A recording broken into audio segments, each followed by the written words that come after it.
Jim, last year you had the New York Rangers that they went to the conference finals, and then they wanted to take the next step. A few years ago, it was the Islanders' turn. They went to 2 straight conference finals. They were trying to win their first Stanley Cup. You guys in 94 lost in the conference finals. And by the way, you played in the conference finals with 3 different teams, which is also pretty good. But you get teams like that they think they're right here and they just want to get to here. You guys first, let's go with 95. You guys did that. Was that, that was just a total team effort. That was amazing. What made that season so special? You know what? The year before, and you know what? The year before, we actually came in 90. That was my official rookie year was 94, right? So that year, we actually came in second. And if you look at the stats, in 94, we were either first in goals for, second in goals against, or vice versa, right? And then the next year after that, same thing. We were first or second in goals against. But in 95, we came in 6th place in the regular season. We didn't have that good of a regular season in 6th place, you know what I mean? And everything just clicked at the right time. But we had the horses, man. I mean, the only change really was we had Bernie Nichols my rookie year, who one of the best players. Oh, he's awesome. Love that guy. Just talked to me the other day. He's a great guy. And we swapped him out for Neil Broughton, who's actually one of my favorite Americans of all time. He came in, and that was basically the only change. But we were just hungry, and we had the right mindset. We had the right horses. I mean, shit, man. That was a team of all-stars that wasn't your so-called, Wayne Gretzky or Mario Lemieux all-stars. But as far as I'm concerned, Claude Lemieux should be in the Hall of Fame. First of all, let's get that right out there, because Guy Carbonneau, love the guy, love the way he played. But if he's in the Hall of Fame, Claude Lemieux should be in the Hall of Fame. I agree. Yeah. Best playoff player, freaking one of the top playoff players of all time. He was awesome. Richer was just incredible. That guy, people don't realize. Him and Lemieux never lifted a weight. Lemieux, he lifted weights one summer. He had a shit year. He goes, I'll never lift again. Those guys were just big human beings that were athletes that were unbelievably big and skilled. Stéphane Richer got on the scale during the playoffs. He weighed 237 pounds. But he skated around through everybody. Unbelievable. People don't realize how big that guy was and the skill. Yeah, I never thought he was that big. 237 pounds. Oh, and Lemieux, and then we had, John McClain. I mean, the list goes on and on. My line was Guerin, Zelapukin, and me. And then you had the whole league line. You had, Neil Broughton, Tom Chorsky. I mean, we just had a bunch of men on that team. You know what I mean? And our so-called 6th defenseman, I don't like to use word, but our 6th defenseman was Tommy Albelin. He freaking played what? He's pretty good. Pretty good. Yeah, That was. But we were just hungry and ready and, coming so close that year before. I mean, don't even get me started on Game 6 in 94 against the Rangers. I'll tell you, that was like, we were up 3-2. Won't say anything. No, but for 38 and a half minutes, the Rangers had nothing going on. Nothing. We were up 2-0. And Billy Guerin comes to if you've noticed, he went to dump the puck in and he flubbed it and it didn't get in. They pick it up, pass across to Kovalev. He goes in and scores, makes it 2-1 with a minute and a half left in the second. We were done after that. We tightened up. It was unbelievable. That's probably the worst, not Game 7. That loss was probably the worst loss of my career in any level. Wow. Because they had absolutely nothing going on for 38 and a half minutes.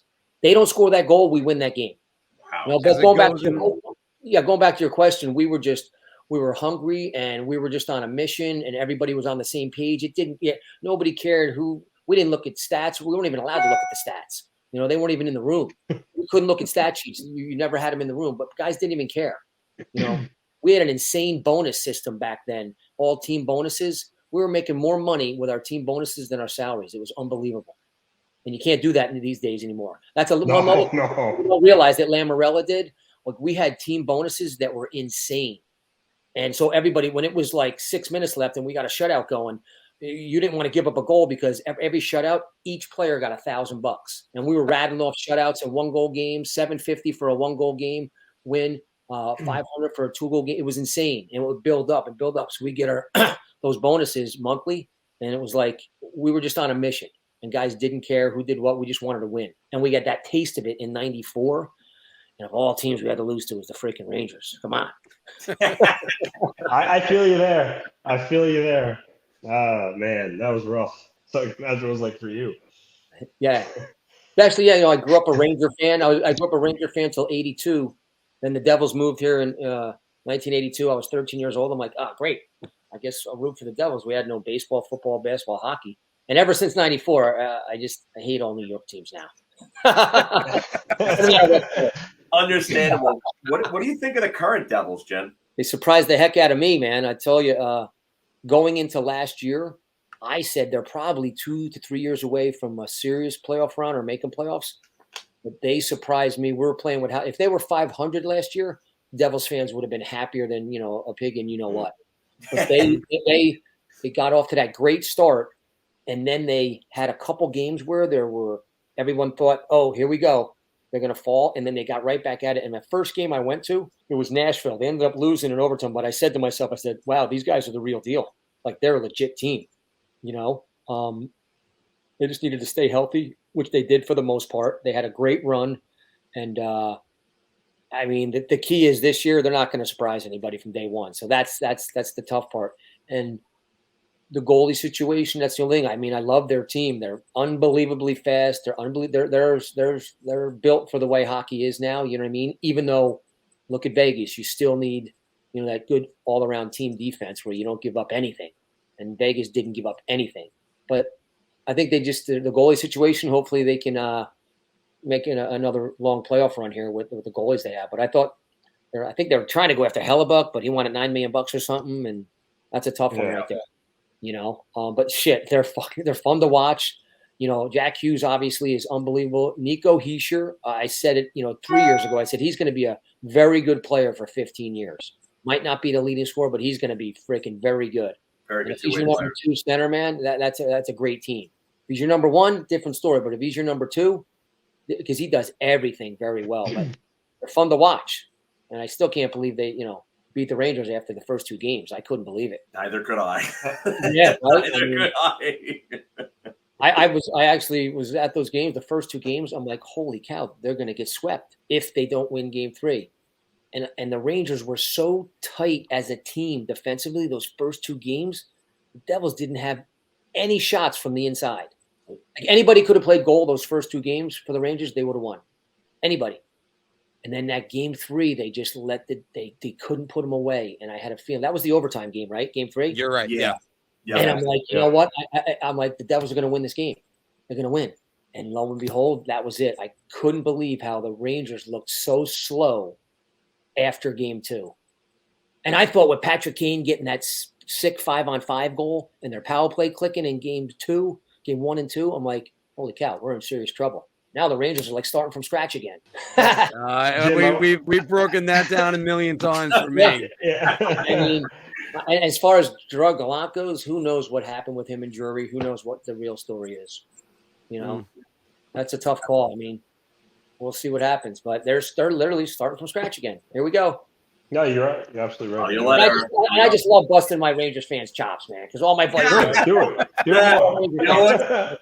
If you can dish, you can take. So I've taken my that's what we have to do.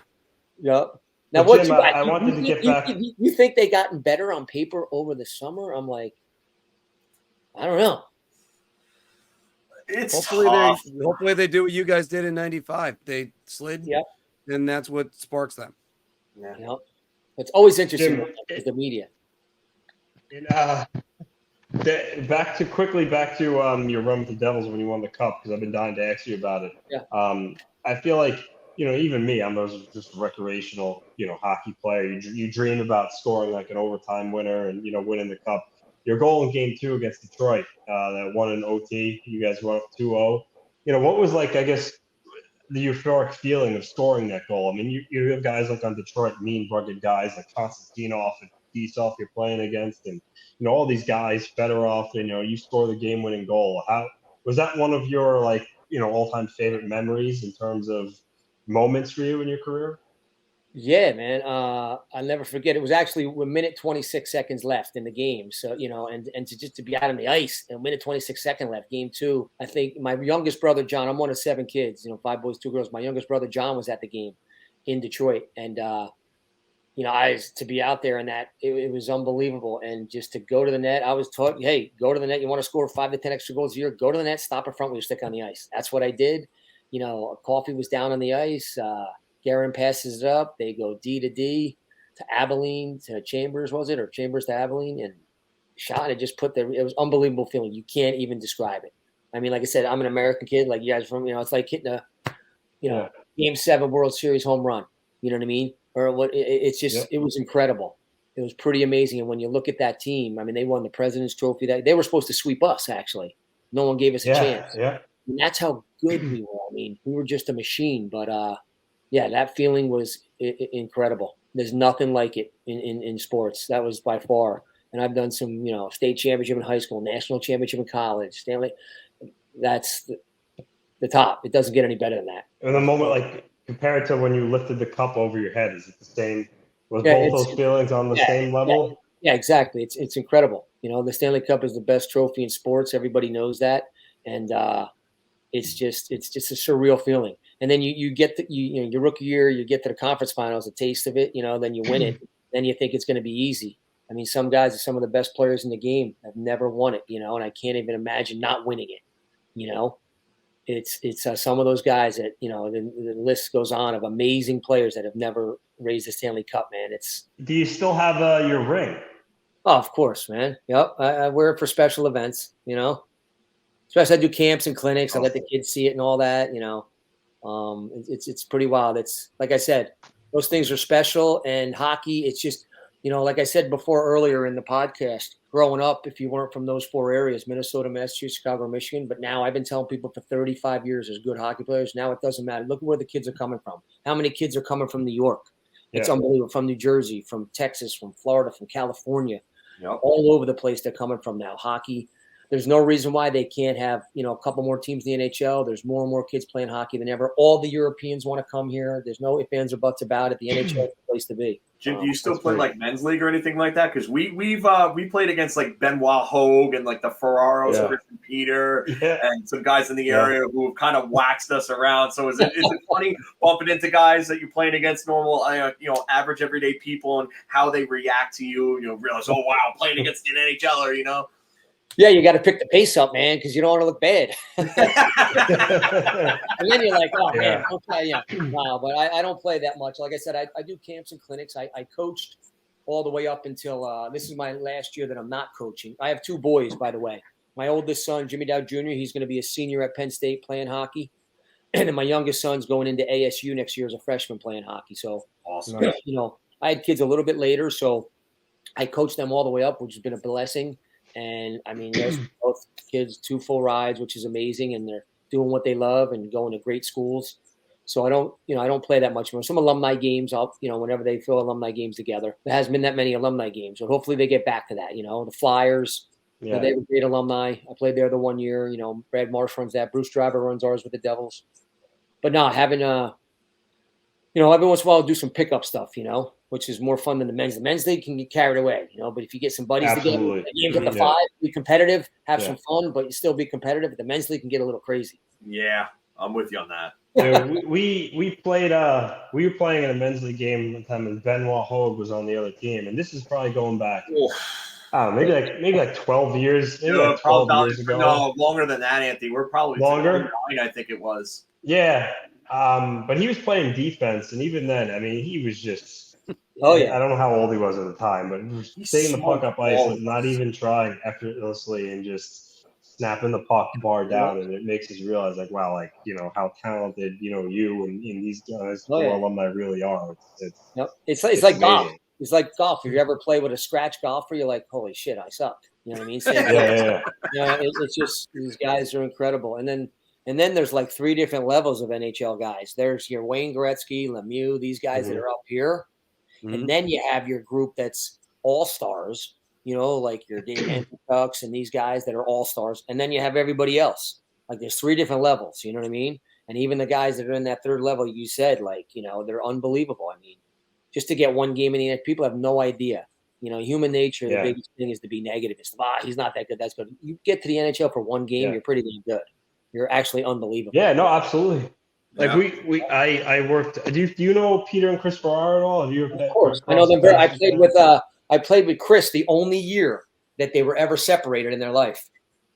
The only year. They do the Oilers, right? Yeah, we would in Hamilton. I was still had that little blip in my career, and okay. Played with Chris, man. He had some great stories, man.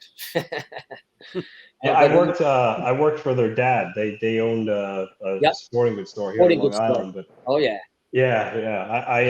so I was around them a lot. But I played with them, and like those, like you said, they bounced around. They never really stuck in the NHL for a long time. And even them, they were so incredibly talented, and it made you wonder, like, wow, how good do you have to really be in the NHL on a day-to-day, year-to-year basis? They missed it by 10, 12 years. If they played 10 or 12 years later, they'd be regulars in the NHL. They've just they played in that. I can see that.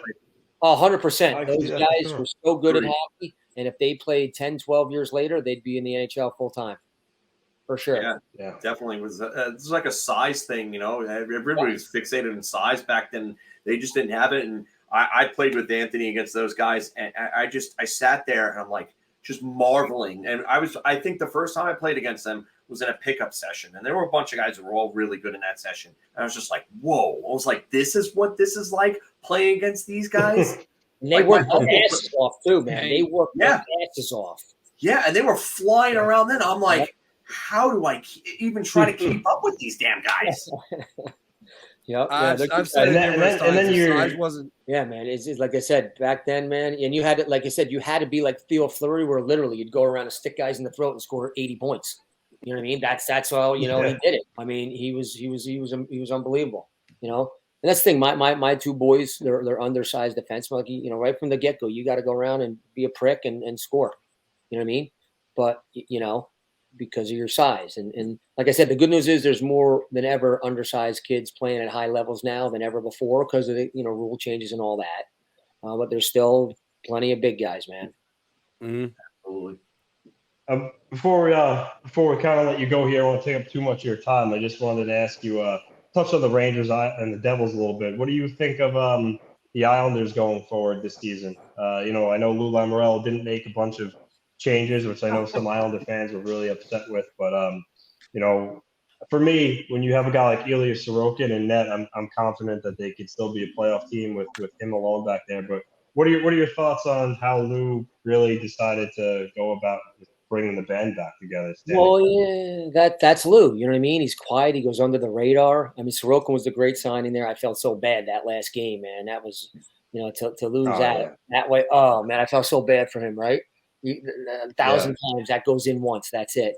And then I felt bad for who was the defenseman that put it up the boards. It's like, oh man, the one time I make a mistake because he played awesome. The whole Adam Pelech. Yeah, Adam Pelech played amazing. He played amazing the whole playoffs. The whole playoffs. He throws up. Oh man, you can't save me. But somehow, and the whole Horvath thing. It's with the salary cap and this and that, was sort of forced to sign him for that deal. But, Horvath has to really step it up, you know what I mean, offensively and his all-around game. But somehow he gets those guys. Somehow they're going to sneak into the playoffs, and somehow they'll do something, I think, Of signing Barzell, he signed a long-term deal too, right? Yeah. But this is how Lou likes it. You guys know, you've been around long enough, right? Lou just likes, he doesn't want to be talked about or anything, and just go about the business. And, we have a little experience with that. And just and piss everybody off, and everyone thinks you're not going to make it, and somehow they sneak in, and if they get on a roll, and he'll make a couple of deals at the deadline, and get a good run. But like you said, the goaltending, they got that solidified. But I'll tell you one thing about him, you do right by him, and it's like once you're in, he'll do anything. People have no idea how he's helped players, employees post-career with their lives. He's an amazing human being, man. He's done so much for so many people that nobody knows about, Yeah, and we usually have this graphic we'll throw up for Lou to be like, don't cross Lou. You got to get him on the show, man. You got to ask him. I would kill to have Lou Lamoriello on. Yeah. Oh my God. But God, you just got to ask him. Just ask him. What's he can say is no. I guarantee he'll probably say yes. We would love to get him on here. The hijinks that Anthony would pull with Marc would be hilarious too. So it would be great. Probably between him and Herb Brooks. You're looking at the two greatest influences on USA hockey.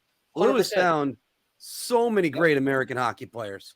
Yep. Like, Yep. throughout his And what career. he's done behind the scenes and all that, he's just it's amazing. And you guys know the story about Herb Brooks. A lot of people don't know this.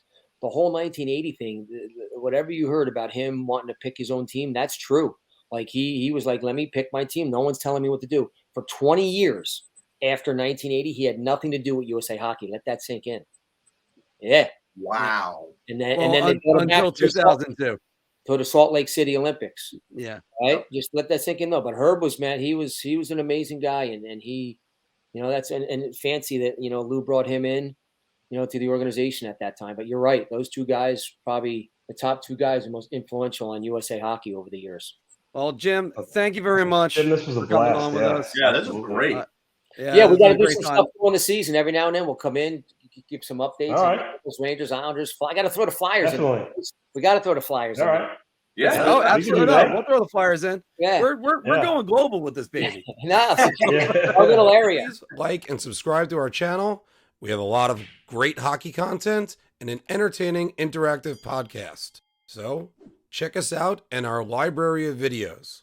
Your ideas are intriguing to me, and I wish to subscribe to your newsletter.